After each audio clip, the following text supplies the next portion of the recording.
नमस्कार दोस्तों, स्वागत है आपका लर्निफाई के यूट्यूब चैनल में। यह है अपनी इंडियन ज्योग्राफी की सीरीज जिसमें आज हम देखने वाले हैं वृष्टि छाया प्रदेश क्या होते हैं, मानसून का निवर्तन भारत से किस प्रकार से होता है और उष्णकटिबंधीय चक्रवातों के बारे में। जो अपना पिछला लेक्चर था उस लेक्चर में हमने अरब सागर की शाखा साथ ही साथ बंगाल की खाड़ी की शाखा से जो मानसून भारत में प्रवेश करता है उसके बारे में बड़े ही डिटेल से जानकारी हासिल करी है। अगर आपने वो वीडियो नहीं देखा है तो आप पहले जाइए और वो देखिए, तभी आपको ये वाला वीडियो ठीक से समझ में आएगा, है ना। उस लेक्चर में हमने बहुत बढ़िया से डिस्कस किया है कि अरब सागर की शाखा से कहाँ कहाँ बारिश होती है और बंगाल की खाड़ी की शाखा से कहाँ कहाँ बारिश होती है। अगर कोई पूछे तो सबसे ज्यादा बारिश दोनों में से किस शाखा से होती है, तो वो बंगाल की खाड़ी की शाखा से अपने यहाँ ज्यादा बारिश होती है ना। अब आ जाते हैं आज के लेक्चर पर, तो चलिए शुरू कर लेते हैं आज का लेक्चर। हाँ जी, सबसे पहले हम देखेंगे वृष्टि छाया क्षेत्र के बारे में। क्या वृष्टि छाया क्षेत्र? वैसे तो जब मैं आपको अरब सागर की शाखा पढ़ा रहा था तब हल्का सा मैंने आपको एक इंट्रोडक्शन तो दे दिया था, पर स्पेशली नहीं बताया था, है ना। तो ये वृष्टि छाया क्षेत्र जो है ये क्या बला है। देखो, अपने ये भारत में सबसे ज्यादा वर्षा किस तरीके की वर्षा होती है। पहले तो ये बताओ कि वर्षा कितने प्रकार की होती है। तो आप कहोगे सर संवहनीय वर्षा होती है, एक पर्वतीय वर्षा होती है, और आप एक कहोगे सर एक वाताग्र वर्षा होती है। कौन सी? वाताग्र या चक्रवातीय।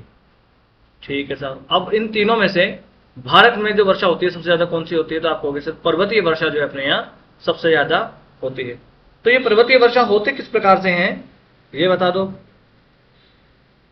ठीक है, देखो पर्वतीय वर्षा किस प्रकार से होती है। इस प्रकार से ये पर्वत है, इस पर्वत को हम मान लेते, देखो ये यहाँ पर यहाँ की बात हो रही है तो हम क्या मान लेते से, ये है पश्चिमी घाट। और अगर ऐसा कहीं पे भी हो रहा है ना तो सेम जो वृष्टि छाया क्षेत्र में ऐसी ही स्थिति होती है, चाहे वो पश्चिमी घाट हो या चाहे कोई और पर्वत हो। दक्षिण पश्चिम मानसून मानसून में पवनें किस दिशा से चलती है, तो आप कहोगे सर इस दिशा से चलती है, दक्षिण पश्चिम से चलती है। ठीक है साहब। अब ये पवनें चलेगी दक्षिण पश्चिम से और इस प्रकार से पश्चिमी घाट से टकराएंगी और इसके सहारे सहारे ये ऊपर उठेंगी। ठीक है साहब। ये पवनें इससे टकराएंगी और इसके सहारे सहारे ऊपर उठेंगी, इसके सहारे सहारे ऊपर उठेंगी। और जब पवनें ऊपर उठेंगी और पवनों में जो आर्द्रता है जब ऊपर उठेंगी तो पवनें ठंडी होंगी, और जो आर्द्रता इनमें है, जो जलवाष्प इनमें है, उसका क्या होगा, संघनन हो जाएगा। संघनन होने से क्या होगा, क्या होगा संघनन होने से, संघनन होने से यहां पर बादलों का निर्माण होगा। किसका निर्माण होगा, यहां पर संघनन होने से बादलों का निर्माण होगा और यहां पर क्या होगी, वर्षा होगी। क्या होगी, वर्षा, है ना। इस बादलों का निर्माण हो गया और संघनन के बाद में इन बादलों से क्या होगी, वर्षा का, यहां पर वर्षा होगी। ठीक। अब देखो यहां पर वर्षा कराने के बाद इन पवनों में जितनी आर्द्रता थी वो आर्द्रता क्या हो जाएगी भाई, कम हो जाएगी कि नहीं हो जाएगी, बिल्कुल कम हो जाएगी। अब ये आर्द्रता कम होने के बाद में पवनें इस प्रकार से नीचे की ओर उतरेंगी, इस ढाल के सहारे सहारे उतर गई साहब, आ गई नीचे, इस प्रकार से नीचे आएंगी। और जब पवनें नीचे आएंगी तो क्या होगा, अब पवनों का जो तापमान है वो बढ़ जाएगा, क्योंकि धरातल के पास में तापमान अधिक होता है। जैसे जैसे हम ऊंचाई में जाते हैं सौरमंडल में तापमान कम होता जाता है, और जब पवनों का तापमान अधिक हो जाता है तो उनकी जलवाष्प धारण करने की क्षमता बढ़ जाती है। अब उनमें जलवाष्प धारण करने की क्षमता बढ़ गई तो यहां पर संघनन नहीं होगा, संघनन नहीं होगा तो बादल नहीं बनेंगे, और बादल नहीं बनेंगे तो यहां पर वर्षा नहीं होगी। तो इस पर्वत के इस तरफ वाला जो क्षेत्र है, इस पर्वत का जो ये वाला क्षेत्र है, ये वाला क्षेत्र, ये क्या रह जाएगा, ये सूखा रह जाएगा। क्यों रह जाएगा, क्योंकि पवनें इस ढाल पे वापस आएंगी तो वो गर्म होने लगेंगी जब नीचे उतरेंगी तो, और जब नीचे उतर के गर्म होंगी तो उनमें जलवाष्प धारण करने की क्षमता बढ़ जाएंगी और संघनन उनमें होगा नहीं। और ऑलरेडी इन पवनों में जो नमी थी वो यहां पर बारिश की वजह से कम हो चुकी है। अब देखो ये जो दो ढाल हैं, इस ढाल को कहते हैं पवनाभिमुख ढाल। क्या कहते हैं, पवनाभिमुख ढाल, यानी पवन के सामने वाला ढाल। और ये क्या है, पवन विमुख ढाल, यानी पवन की विपरीत दिशा वाला ढाल, क्योंकि पवनें इधर से आ रही है ना, तो इससे टकराएंगी, तो ये है पवनाभिमुख ढाल। तो पवनाभिमुख ढाल पर तो वर्षा होती है, ठीक है, परंतु ये पवन विमुख ढाल है, यहां पर क्या होगा, यहां पर सूखा होगा, यहां पर कोई बारिश नहीं होगी। तो ये वाला जो क्षेत्र है सूखा क्षेत्र है, पवन विमुख क्षेत्र है, इसी क्षेत्र को क्या कहेंगे, इसी पवन विमुख क्षेत्र को कहा जाएगा क्या, वृष्टि छाया प्रदेश। इसे कहा जाएगा वृष्टि छाया प्रदेश या वृष्टि छाया क्षेत्र, है ना। तो देखो ये अपना यहां पर क्या बना हुआ है, ये यहां पर अपना है वेस्टर्न घाट्स। क्या है, वेस्टर्न घाट्स, यहां पर समझिए। अब जब पवनें दक्षिण पश्चिम से इधर आएंगी और इस वेस्टर्न घाट के पश्चिमी तट आप कहो कि तल से टकराएंगी, इस तरफ टकराएंगी, तो यहां पर जो है इसके पश्चिमी तट जो है वहां पर तो बारिश होगी खूब, है ना, और इधर पाए जाएंगे वर्षावन। क्या पाए जाएंगे, वर्षावन पाए जाएंगे। परंतु इस पश्चिमी घाट के पूर्व की ओर इस तरफ क्या होगा, इस तरफ पड़ेगा सूखा, क्योंकि पवनें इस तरफ से नीचे उतरेंगी और उनका ताप बढ़ जाएगा, और जब ताप बढ़ जाएगा तो जलवाष्प धारण करने की क्षमता बढ़ जाएगी, और जलवाष्प धारण करने की क्षमता बढ़ जाएगी तो संघनन नहीं होगा, और संघनन नहीं तो बादल नहीं, बादल नहीं तो वर्षा नहीं। इसलिए इस पश्चिमी घाट के पूर्व वाला जो क्षेत्र है यहां पर क्या होगा, सूखा, और ये क्या होगा, वृष्टि छाया क्षेत्र। तो ऐसा हमारे देश में कुछ वृष्टि छाया प्रदेश हैं, है ना। जैसे तेलंगाना वाला जो क्षेत्र है, यहाँ पर ये जो क्षेत्र आपको दिखा रखा है, ये तेलंगाना वाला क्षेत्र जो है ये सूखा है। रायलसीमा वाला जो क्षेत्र है ये वाला, ये भी तेलंगाना में है, ये भी सूखा है। माफ कीजिएगा, ये आंध्र प्रदेश वगैरह में ये क्षेत्र पड़ता है, ठीक है। मराठवाड़ा वाला जो क्षेत्र है यहाँ पर, विदर्भ, मराठवाड़ा, ये वाला जो क्षेत्र है ये भी सूखा है।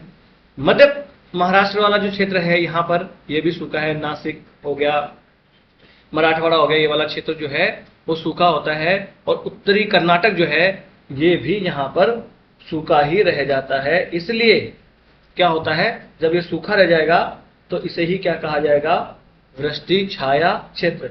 तो अपने यहाँ तेलंगाना में हो गया, महाराष्ट्र में मराठवाड़ा हो गया, विदर्भ हो गया, ये सब जो है अपने यहाँ क्या है, वृष्टि छाया क्षेत्र है ना। अब लिखना चाहो तो यहाँ हम लिख सकते हैं, चलो यहाँ लिख लेता हूं, भारत में वृष्टि छाया क्षेत्र। समझ में आपको आ ही गया है। तो एक तो हो गया मराठवाड़ा प्लस विदर्भ वाला जो क्षेत्र है, ये कहाँ पर है, तो ये महाराष्ट्र में है। उत्तरी कर्नाटका, है ना, और कौन सा है, तो तेलंगाना का जो क्षेत्र है, रायलसीमा वाला क्षेत्र हो गया। ये सब क्षेत्र जो है ये क्या है, ये सूखा क्षेत्र या वृष्टि छाया क्षेत्र जो है रह जाता है। ये चीजें आपको समझ में आएगी, अच्छे से समझ में आएगी। चलो ये टॉपिक रह गया था। अब क्या है, मानसून का निवर्तन। क्या है भाई, मानसून का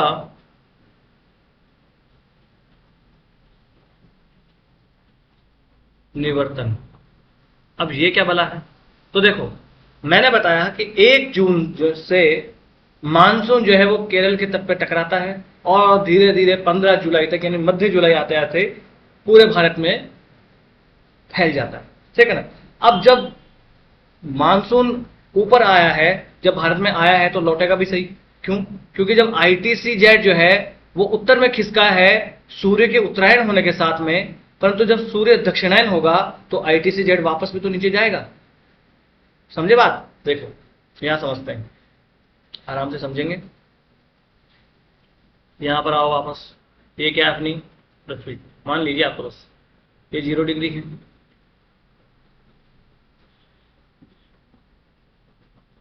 ये यहां पर क्या है, कर्क रेखा, और ये यहां पर क्या है, मकर रेखा। ये कर्क रेखा है और ये मकर रेखा है। देखो 21 जून को सूर्य यहां पर कर्क रेखा पर सीधा चमकेगा, और 21 जून के बाद में सूर्य धीरे धीरे वापस दक्षिणायन होने लगता है। क्या होने लगता है, दक्षिणायन होने लगता है। 22 सितंबर आते आते सूर्य जो है वो इक्वेटर पर यानी विषुवत रेखा पर पहुंच जाएगा, और 22 सितंबर के बाद में और दक्षिणायन होते होते 21 या 22 दिसंबर में ये पहुंच जाता, मकर रेखा पर सीधा चमकता है सूर्य। ये वर्ल्ड ज्योग्राफी की सीरीज में मैंने ऑलरेडी आपको बहुत बढ़िया से समझा रखा है। अब जब कर्क रेखा पर सूर्य चमक रहा था तो ITCZ भी तो यहां हुआ करता था, परंतु अब जून के बाद में सूर्य धीरे धीरे दक्षिणायन होने लगता है, तो ITCZ भी खिसकते खिसकते नीचे की ओर आने लगता है। और जब जब ITCZ नीचे खिसकेगा तो जहां से जो पवनें मिल रही थी एक दूसरे से, जहां पर सम्मेलन हो रहा था बाद में, तो वो अभिसरण क्षेत्र जो है वो भी तो नीचे नीचे खिसकता आएगा ना। हाँ, तो जब ये नीचे खिसकता हुआ आएगा तो मानसून भी भारत से वापस लौटता जाएगा। यानी जिस प्रकार से ITCZ उत्तर में खिसक रहा था तो मानसून धीरे धीरे आगे बढ़ रहा था। मैंने पिछले लेक्चर्स में बताया ना, 5 मई को क्या होता है, 15 मई को, 20 मई को किस प्रकार की पोजीशन होती है, उसके बाद 1 जून को किस प्रकार की पोजीशन होती है। उसी प्रकार से धीरे धीरे जब सूर्य दक्षिणायन होता जाएगा, जैसे जैसे दक्षिणायन होता जाएगा वैसे वैसे मानसून भी भारत से लौटता जाएगा। तो इसी प्रक्रिया को, ये जो मानसून के लौटने की प्रक्रिया है, इस लौटने की प्रक्रिया को ही क्या कहा जाता है, मानसून का निवर्तन इसे कहा जाता है। समझ में आ गई बात? बस यही इसमें समझने वाली बात है। अब लिख लें कि एक चीज है ना, तो मानसून का निवर्तन भारत में शुरू कब से होता है? मानसून का निवर्तन भारत में 1 सितंबर से शुरू हो जाता है। 1 सितंबर से शुरू हो जाता है ना। या आप कहो कि सितंबर के पहले सप्ताह से शुरू हो जाता है, ठीक है। और 15 अक्टूबर आते आते लगभग पूरे अपना जो दक्षिण भारत है या अपना प्रायद्वीपीय भारत है, इस प्रायद्वीपीय भारत से नीचे की तरफ लौट जाता है ना, ठीक है ना। और 15 अक्टूबर आते आते 15 अक्टूबर आते आते समस्त भारत से, समस्त प्रायद्वीपीय भारत से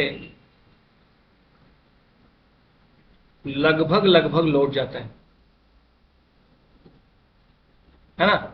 मानसून जो है वो लौटने की कगार है। देखो 15 अक्टूबर तक आते आते क्या हो गया, यहां पर लगभग पूरे दक्षिण भारत में आ जाता मानसून। यहां से देखिए पूरा नीचे लौट चुका है, ठीक है। सबसे पहले अब मानसून लौटेगा कहां से, तो सबसे अंत में कहां पहुंचा था, राजस्थान में पहुंचा था ना। तो सबसे पहले लौटना भी राजस्थान से ही शुरू होता है। तो सबसे पहले लौटने की शुरुआत होती है राजस्थान से। सबसे पहले लौटने की शुरुआत कहां से होती है, राजस्थान से होती है। अब देखो राजस्थान में मानसून पहुंच भी सबसे बाद में रहा था 15 जुलाई आते आते, और लौट भी सबसे पहले रहा है 1 सितंबर आते आते।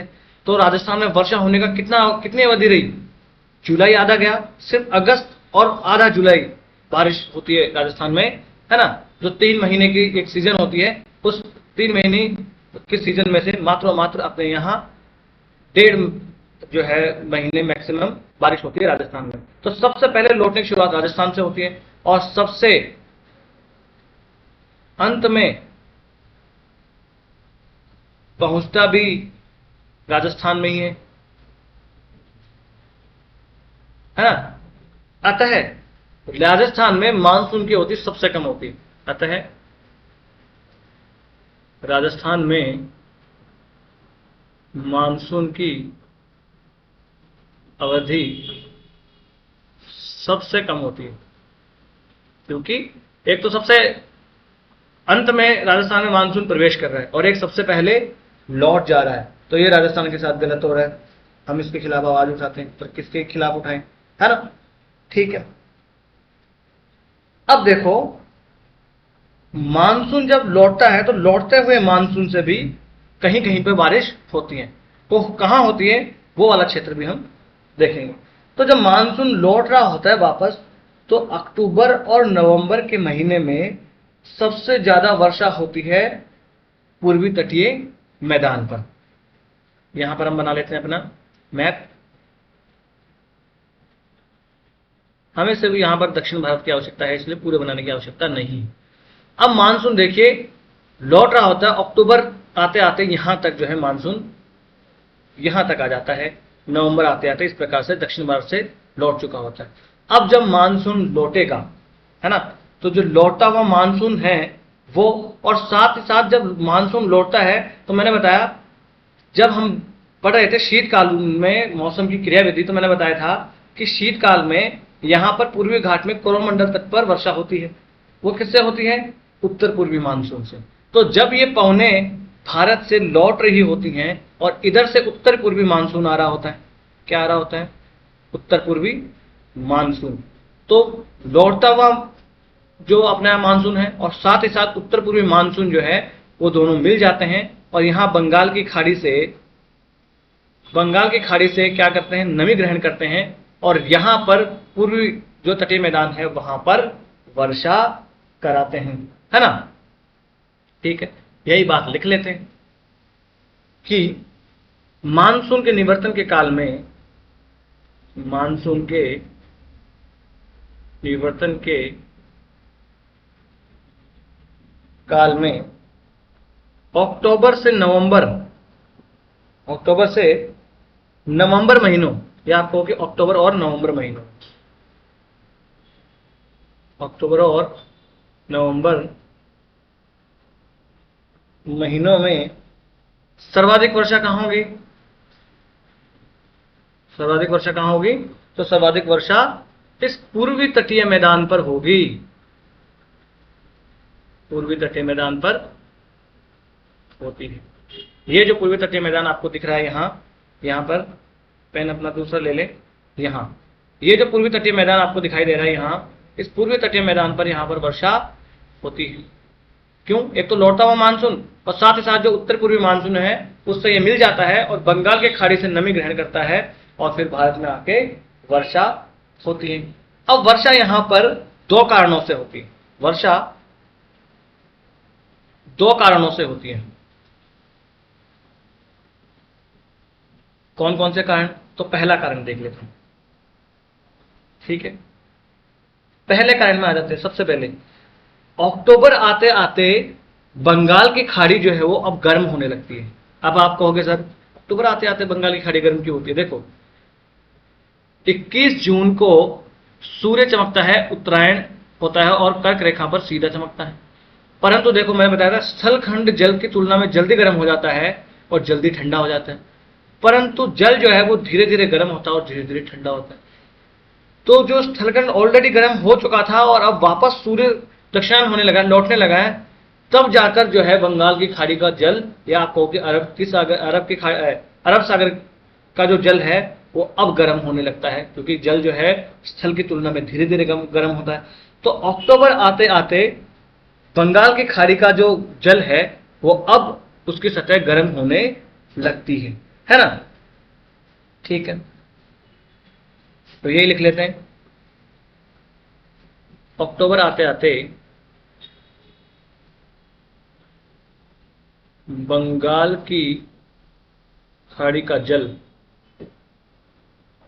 अत्यधिक गर्म होने लगता है। क्यों गर्म होने लगता है मैंने ऑलरेडी आपको बता दिया, है ना।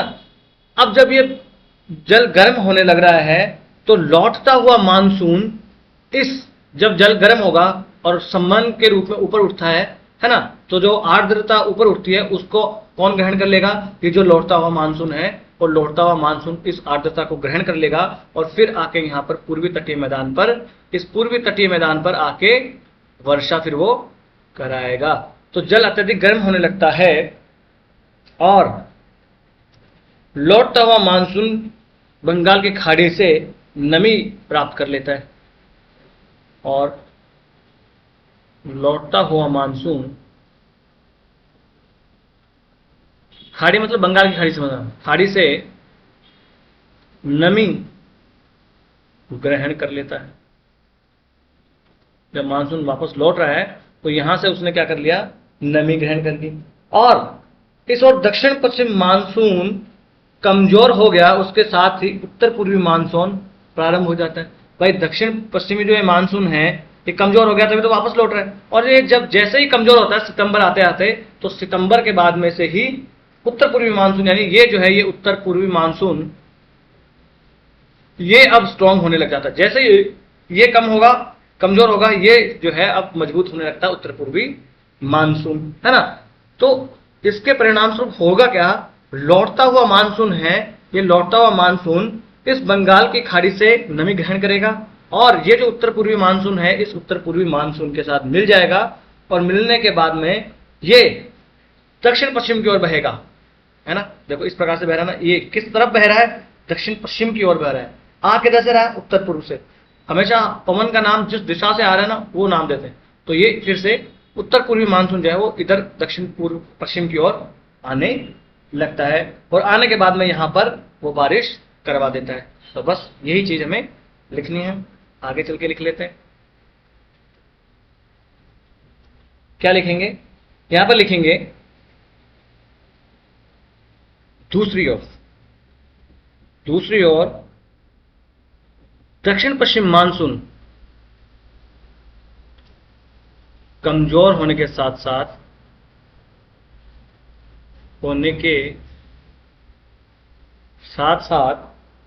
उत्तर पूर्वी मानसून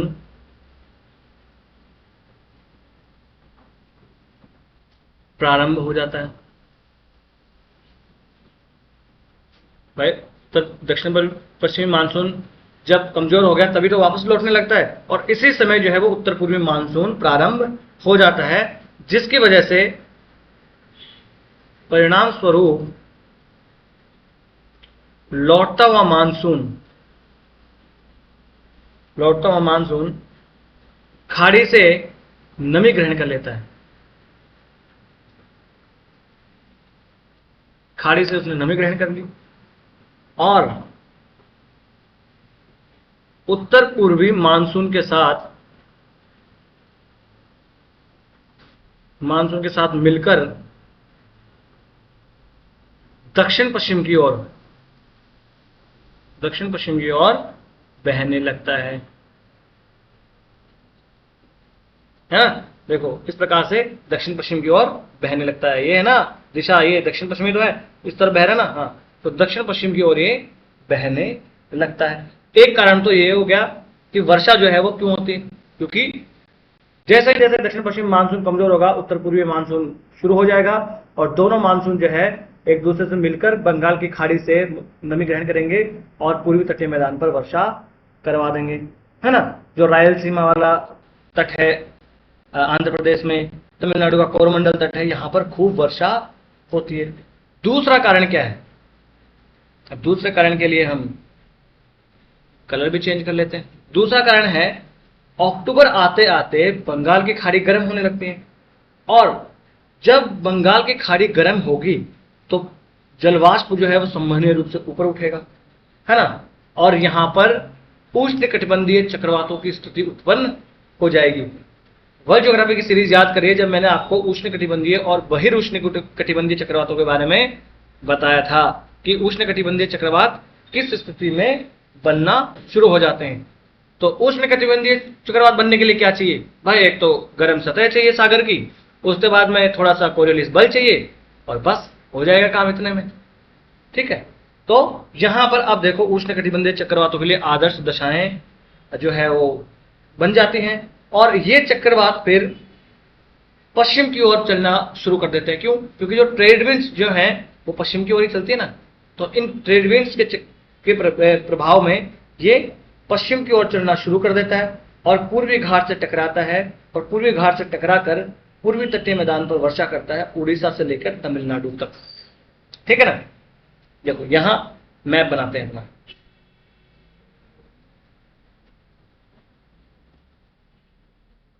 ठीक है, ठीक है, इतना छोड़ देते हैं। अब देखो ये यहां पर क्या है, यहां पर है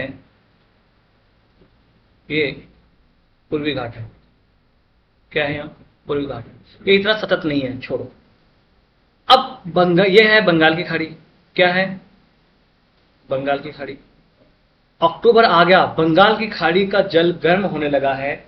अब जल गर्म होगा तो मैंने ऑलरेडी आपको बताया था कि जब जब जल जो है वो गर्म होता है या कोई भी स्थान गर्म होता है तो वहां से संवहनीय धाराओं के रूप में संवहनीय धाराएं इस प्रकार से ऊपर उठती है। अब यहाँ पर जल है तो जल जो है वो संवहनीय धाराओं के रूप में ऊपर उठेगा।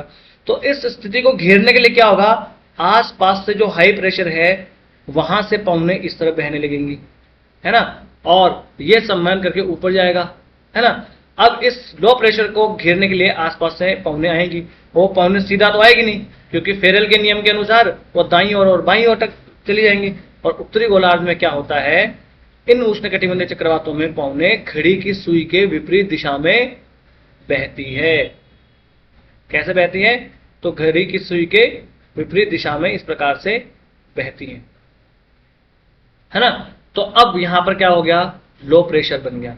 इस लो प्रेशर बनने के बाद में यहां पर अब क्या होगा, चक्रवातों का निर्माण होने लगेगा। और ये चक्रवात इस प्रकार से आने लगेंगे, पश्चिम की ओर बहने लगेंगे। क्यों, ट्रेड विंड्स के प्रभाव में। ट्रेड विंड बोल तो देखो ये अपनी पृथ्वी है, खराब तो अपनी पृथ्वी बिल्कुल नहीं है।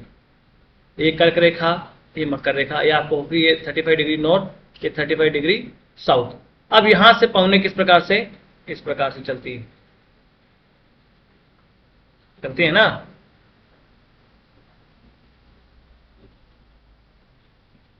ये मैंने ऑलरेडी आपको बता दिया।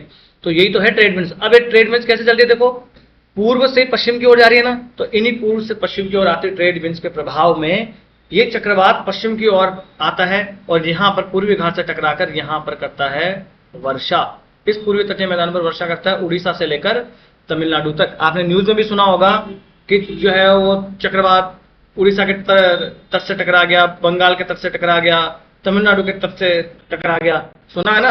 हाँ, वो यही उष्णकटिबंधीय चक्रवात ही होते हैं। तो बस यही यहां पर लिख लेते हैं।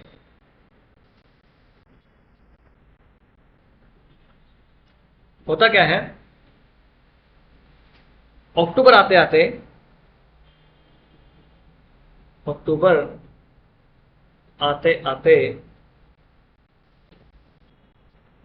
माफ कीजिएगा, सिस्टम थोड़ा सा लैग कर रहा है।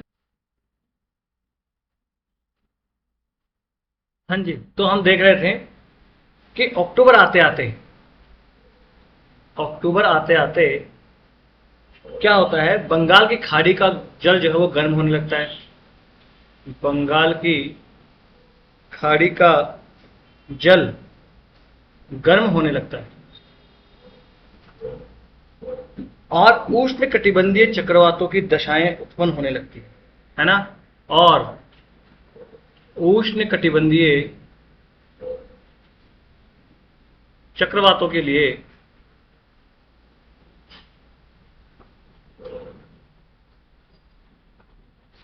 आदर्श स्थिति उत्पन्न हो जाती है। ठीक, आदर्श स्थिति यहां पर उत्पन्न होगी। अब ये चक्रवात बन गए और ये चक्रवात क्या करेंगे, पश्चिम से पूर्व की ओर चलेंगे। ये मैंने ऑलरेडी आपको वर्ल्ड ज्योग्राफी की सीरीज में बता दिया है। ये पश्चिम से, अरे यार, हाँ जी, तो हम देख रहे थे कि अक्टूबर आते आते बंगाल की खाड़ी का जल गर्म होने लगता है और उष्णकटिबंधीय चक्रवातों के लिए आदर्श स्थितियां यहां पर उत्पन्न हो जाती हैं। ये चक्रवात जो है ये पश्चिम से, माफ कीजिएगा, पूर्व से पश्चिम की ओर, किधर, ये पूर्व से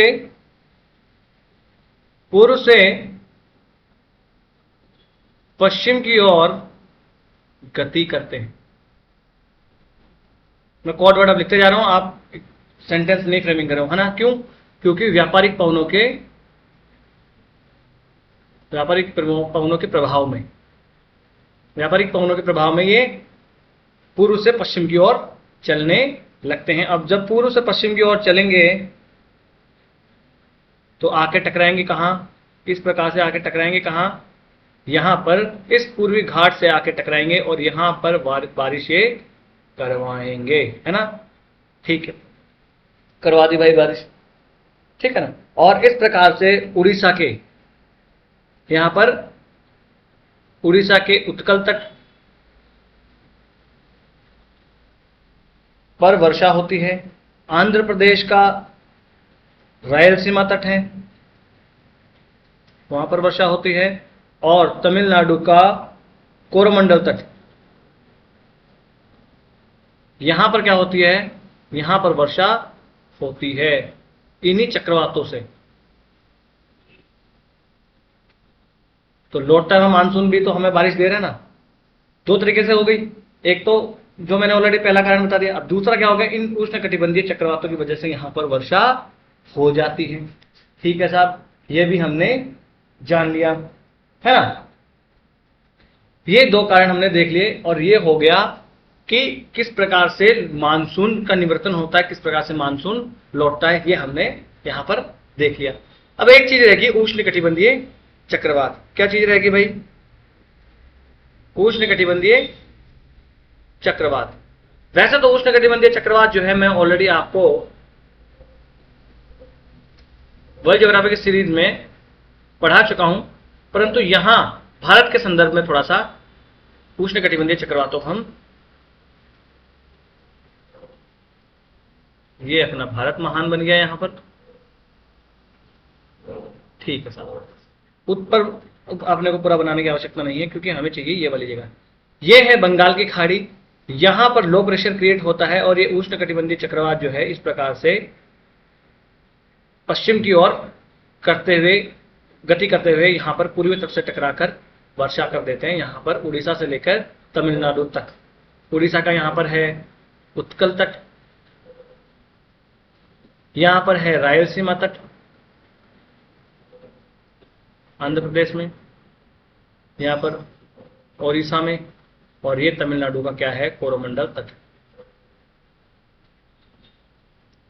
यहां पर ये बारिश करवा देते हैं, है ना। उष्णकटिबंधीय चक्रवात, उष्णकटिबंधीय चक्रवातों को बनने के लिए क्या चाहिए, है ना। तो उष्णकटिबंधीय चक्रवातों को बनने के लिए चाहिए एक तो सागर जल जो है उसका तापमान, या सागर सतह का तापमान 27 डिग्री सेल्सियस से अधिक होना चाहिए, और कोरियोलिस बल होना चाहिए, कोरियोलिस बल भी उपस्थित होना चाहिए। तो जहां जहां कोरियोलिस बल उपस्थित नहीं होगा वहां पर उष्णकटिबंधीय चक्रवात नहीं बनेंगे। तो क्वेश्चन यूपीएससी ने एक बार पूछ लिया था कि विषुवत रेखा पर चक्रवात क्यों नहीं बनते, क्योंकि इसका कारण क्या था, आंसर क्या था, क्योंकि विषुवत रेखा पर कोरियोलिस बल अनुपस्थित रहता है। क्योंकि जैसे जैसे हम विषुवत रेखा से उत्तर और दक्षिण में जाते जाएंगे कोरियोलिस बल जो है वो बढ़ता जाएगा। इसलिए कभी देखो 10 डिग्री उत्तर या 10 डिग्री साउथ, यही उष्णकटिबंधीय चक्रवात बनते हैं। इससे नीचे आप कहो 0 डिग्री के आसपास जो है वो कभी भी चक्रवात नहीं बनते हैं। ये हमने यहां पर देख लिया। और ये फिर इसके बारे में मैं उष्णकटिबंधीय चक्रवातों के बारे में आपको वर्ल्ड हिस्ट्री की सीरीज में बहुत अच्छे से पढ़ा चुका हूं, वहां जाके एक बार आप डिटेल में पढ़ लीजिएगा। यहां पर मैंने ये आपको चीजें समझा ही दी है ना। ये देखो इस प्रकार से बंगाल की खाड़ी में ये बनते हैं और आकर यहां पर टकरा जाते हैं। ये यहां पर देखो कुछ इसके आदर्श दशाएं हैं कि उष्णकटिबंधीय सागरीय सतह पर ये उत्पन्न होते हैं। 27 डिग्री तापमान जो है 27 डिग्री सेल्सियस से अधिक होना चाहिए, कोरियोलिस बल की उपस्थिति होनी चाहिए, ऊर्ध्वाधर पवनों की गति में अंतर कम होना चाहिए, कमजोर निम्न दाब क्षेत्र होना चाहिए, समुद्री सतह पर ऊपरी अपसरण होना चाहिए, और चक्रवातों की उत्पत्ति ये विकास के लिए ये सब चीजें क्या है, अनुकूल स्थितियां पैदा कराती हैं, है ना। इस प्रकार से ये चक्रवात बनकर तैयार होते हैं, उष्णकटिबंधीय चक्रवात, है ना। एक बार मैं आपको अगर चाहो तो यहां पर बना के बता देता हूं। देखो इस प्रकार से ये उष्णकटिबंधीय चक्रवात जो है वो होते हैं। ये जो है ये बीच में आपको दिख रहा है, ये होता है आंख, ये है चक्रवात की आंख, और ये है चक्रवात की आंख की दीवार। ये क्या है, ये है चक्रवात की आंख की दीवार।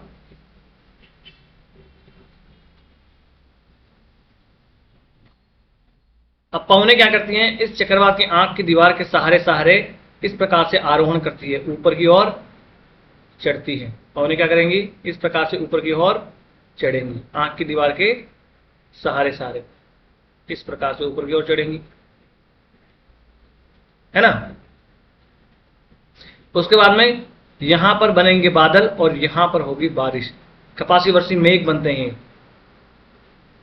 कपासी वर्षी मेघ ये हैं, और इन कपासी वर्षी मेघ की वजह से यहां पर बारिश होती है। यहाँ पर क्या होगा, बारिश। ये वाला जो आंख का क्षेत्र है, ये जो आंख का क्षेत्र है, यहाँ पर एकदम शांत दशाएं होती हैं, है ना। तो अगर चक्रवात आ रहा हो और आप उसकी आंख के अंदर हैं तो आपको लगेगा कि यहाँ पर तो सब स्थिर है, परंतु इस आंख के बाहर जो है ये तबाही मचा रहा होता है। और इस आंख में, ये जो आंख वाला क्षेत्र है, यहाँ तो पवनों का अवतलन होता है ना। पवने यहाँ से नीचे की ओर उतरती है, इसलिए शांत दशाओं वाला क्षेत्र होता है आंख। इस प्रकार से उष्णकटिबंधीय चक्रवात होता है। और अधिक जानकारी के लिए आप जो है अपने वर्ल्ड हिस्ट्री वाला, माफ कीजिएगा, वर्ल्ड ज्योग्राफी वाला जो प्लेलिस्ट है अपनी, उसमें जाकर उष्णकटिबंधीय चक्रवातों और बहिर उष्णकटिबंधीय चक्रवातों में अंतर बहुत स्पष्ट रूप से मैंने बताया है। तो बस ये अपना हो गया, है ना। आज का लेक्चर हम कर लेते हैं यहीं पर समाप्त। इस लेक्चर की अगर आपको पीडीएफ चाहिए तो आप जाइए लर्निफाई अनलॉकिंग नॉलेज के नाम से टेलीग्राम पे अपना चैनल है, यहाँ से आप स्कैन कर सकते हैं और डिस्क्रिप्शन बॉक्स में लिंक भी दिया हुआ है। वीडियो अगर आपको अच्छा लगा तो लाइक कर दीजिए और चैनल को सब्सक्राइब कर लीजिए। और भी आपको कोई सलाह देनी हो या कोई सलाह लेनी हो तो आप हमें कमेंट्स बॉक्स में लिख सकते हैं और बड़े ही लोकतांत्रिक ढंग से हम अपने इस छोटे से परिवार को आगे बढ़ाएंगे। नमस्ते, धन्यवाद।